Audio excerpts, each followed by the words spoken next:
I am Roy. I am 39, and I know that feeling in the pit of your stomach right now. I know the feeling of staring at a blank screen until your eyes burn. I know the humiliation of checking your phone every 3 minutes, convinced it vibrated, only to see nothing. No missed calls, no texts, just you, your desperation, and a silence so loud it makes you want to scream. I know what it's like to wonder why you are always the one initiating. Why are you the one carrying the conversation? Why are you the one trying to make plans, trying to be cute, trying to be the cool girl, while he gives you absolutely nothing in return? It is exhausting. It is heartbreaking. And quite frankly, it makes me angry. It makes me furious to see amazing, beautiful, intelligent women begging for crumbs of attention from men who don't even deserve to breathe the same air as them. You are sitting there questioning your worth because some guy can't be bothered to text you back. It stops today. I am going to help you fix this dynamic right now. I'm going to teach you how to make him chase you, not because you're playing a game, but because you finally realize who you are. But before I give you the blueprint that will change your life, I need you to do something for me. I need you to click like, I need you to hit subscribe, and I want you to comment down below where you are watching from right now. Do it now because we are about to go to war for your self-worth. Listen to me very closely because I am not going to sugarcoat this. I'm going to teach you how to trigger a man's biological instinct to hunt. I'm going to teach you how to become the obsession in his mind. But I have to give you a warning, a serious warning. Do not use this advice unless you are 100% sure you actually want this man. Do not use this on a man you are lukewarm about just to boost your ego. Because if you use this on the wrong kind of man, what's going to happen is that he is going to pursue you with an intensity that will scare you. He is going to put a whole lot of energy into you. You will have a bugaboo on your hands. You will have a clinger. Literally, this is almost like casting a spell on him. When you flip this switch in his brain, he isn't going to be able to help himself. So I'm telling you now, only use this with the kind of man that you actually want to catch. And another thing, this only works if he has at least a tiny bit of interest. If a man has looked you in the eye and told you he doesn't want you, believe him. If he has blocked you, ignore him. We are not in the business of resurrecting the dead. We are in the business of taking a spark and turning it into a forest fire. Now, let's talk about why you are currently suffering. Let's talk about why he isn't calling. Picture this analogy, and I want you to really visualize it because this is your life right now. You have two restaurants.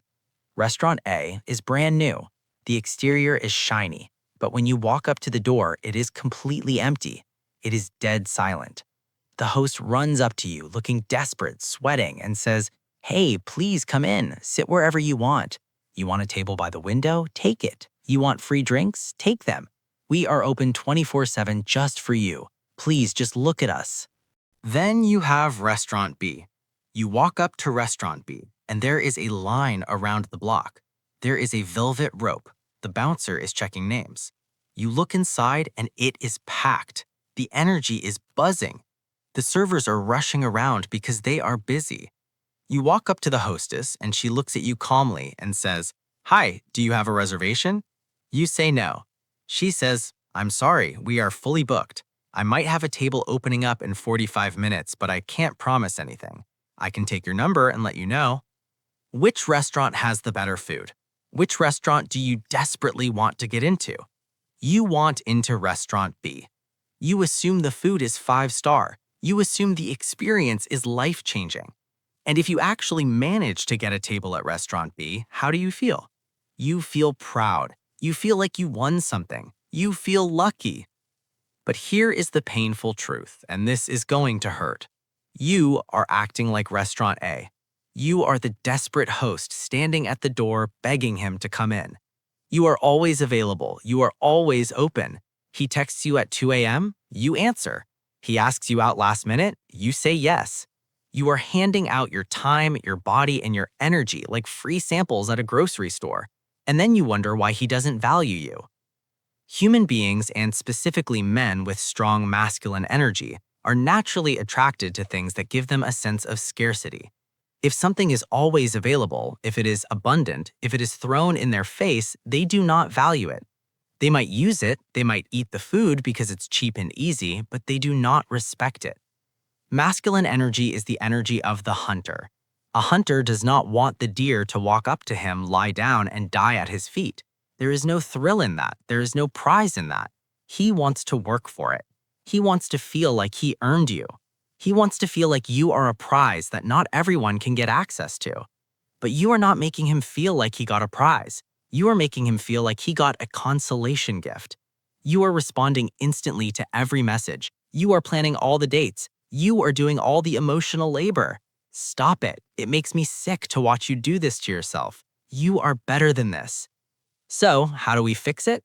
How do we authentically turn you from the desperate open door into the exclusive VIP lounge? It starts with communication. This is the first step, and it is going to be painful for you because you are addicted to his validation. When he contacts you, whether it is a text, a DM, a phone call, do not answer immediately. I don't care if you are sitting on your couch staring at the wall doing absolutely nothing. Do not pick up that phone. Let it go to voicemail. Do not text him back the second the notification pops up. I know what you do. I know you see his name and your heart jumps and you think, oh, if I reply fast, we can keep the conversation going. If I reply fast, he will know I like him. No. If you reply fast, he knows you are sitting there waiting for him. He knows you have nothing else going on in your life. I am the kind of person where if I am close to you, if you are my family, I answer immediately. But for a man who is just getting to know you, a man who hasn't earned that access, absolutely not. You need to create mystery. You need to create a gap where he has to wonder, what is she doing? Who is she with? Why isn't she answering me? That space, that silence is where his attraction grows. For example, he texts you good morning at 7 a.m. They love to do that lazy text, good morning. And usually you reply at 7:01 a.m. with, good morning, how did you sleep? Stop it. If he texts you at 7 a.m., you do not reply until 10:30 a.m. You are busy, you are at the gym, you are working, you are meditating, you are living a life that does not revolve around his sleep schedule.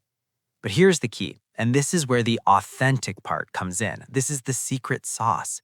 When you do finally reply, you must not be cold. Do not be a bitch. Do not be passive-aggressive. When you reply at 10:30 a.m., you send a message that is warm and validating. You put a little heart emoji. You say, hey, it puts such a smile on my face to see your name pop up. I hope you have a beautiful day. Do you see what you just did? You are training him. It is pivotal that you do this at the beginning of a courtship. You are teaching him how to treat you. You are using positive reinforcement. When you make him wait, you are creating hunger. When you finally reply with warmth and a compliment, you are feeding that hunger. Think of it like a little boy. Think of a little boy who paints a picture at school. He runs home, bursts through the door, and says, Mommy, Mommy, look at the picture I made. He is desperate for validation. He wants you to say, oh my God, that is beautiful. You are such an artist. When you give him that praise, what does he do? He runs back to paint another one. He wants to do it again. He wants that feeling again. Grown men are the exact same. Masculine energy craves validation. He wants to make you happy. He wants to know he succeeded. So when you say, I appreciate you thinking of me, or I love hearing from you, you are telling him, this is good, do this more. But because you made him wait 3 hours for that validation, it is worth 10 times more. If you gave him that praise instantly every single time, it loses its value. It becomes cheap currency. You have to make the currency valuable. You are telling him, I am going to give you validation. I am going to make you feel like a king. You are going to have to wait for it. You are going to have to work for it. And he will. He will become addicted to the feeling of finally getting your attention. It's a win-win. You are not manipulating him. You are simply providing a dynamic where he feels like a hunter and you are the prize. Now, let's talk about the second step. This is about your time. This is about seeing each other in person. This is where so many of you fail, and it makes me want to scream. He texts you on a Wednesday and says, hey, I want to see you. Are you free this weekend? And you, being the desperate restaurant A that you have been, you say, yes, I'm free all weekend. When do you want to hang out? Saturday works, Friday works, Sunday works. You just killed the chase. You just told him that your life is empty. You just told him that you've been sitting around waiting for him to choose a slot. Here is what you are going to do instead. Listen to me. When he asks, when are you available? You take a breath. You do not give him an answer immediately. You say this: I would love to hang out with you. Let me look at my schedule. Can I get back to you maybe this evening or early tomorrow with some times that work? Even if you have absolutely nothing to do, even if your plans for Saturday involve a bottle of wine and Netflix, you tell him you need to check. Why? Because while he is waiting for you to check your schedule, he is feeling a little bit of anxiety. He's thinking, oh no, what if she's busy? What if she has a date with someone else? I really want to see her. That little bit of pain is good for him. It is necessary. It makes him value the yes when he finally gets it. Then the next day, you text him back and say, okay, I moved some things around. I can do Saturday night. Now he thinks, wow, she made time for me. She is a busy woman. She is high value, but she carved out a space for me. He is going to be excited. He's going to plan a real date. He is not going to flake on you. Do you know why men flake on you? Do you know why they cancel last minute? It's because they think you will always be there. They think, I can cancel on her. She's always available. We can just do next week. When you are readily available, you are disposable. By letting him know from the very beginning that your time is scarce, he will never disrespect your calendar. He will be on time. He will put in the effort. You will get to the point where you aren't even halfway through the first date and he's already asking, when can I see you again? He's trying to book you in advance because he knows he can't just call you on Friday afternoon and expect a yes. He knows he has to compete for your time. This is how you set the dynamic. But I want to talk about the long game because some of you are going to take this too far and become ice queens. You cannot do this forever. Eventually, the dynamic has to shift. If you make him chase you for 5 years with zero return, he is going to get tired. He is going to think you are just playing games or that you aren't interested. You don't want him to feel like a hamster on a wheel. You want him to feel like a man who is winning. So, once you get a sense that he is genuinely interested, I'm talking after a couple of months of consistency, not a couple of days, once he has proven he is not just trying to sleep with you and run, then you turn it up. You start matching his energy. You start reaching out. You start initiating a date here and there. Why? Because you have already established the baseline of value. He already sees you as the prize. Now, when you pursue him a little bit, he feels honored. He feels valued. He doesn't take it for granted because he knows how hard he had to work to get to this position. But what if you are already in a situation where you messed this up? I know some of you are listening to this with tears in your eyes because you realized you have been doing everything wrong. You have been chasing him. You have been double texting. You have been begging, and he is pulling away. He is distant. Can you fix it? Yes, but you have to be radical. You have to stop cold turkey. Stop complaining to him. Stop sending those long paragraphs explaining your feelings. Why didn't you text me? Why are you ignoring me? I feel like you don't care. Stop it. You sound like a nagging mother, not a lover. When you complain, you are not making him want you. You are making him want to get away from you. You are making him feel like, ugh, let me just text her so she shuts up. That is not desire. That is obligation. And you cannot build a relationship on obligation. If you want to turn the tide, you simply stop. You pull your energy back completely. You become scarce. You stop initiating, you wait. And it's going to hurt. It's going to be the hardest thing you do.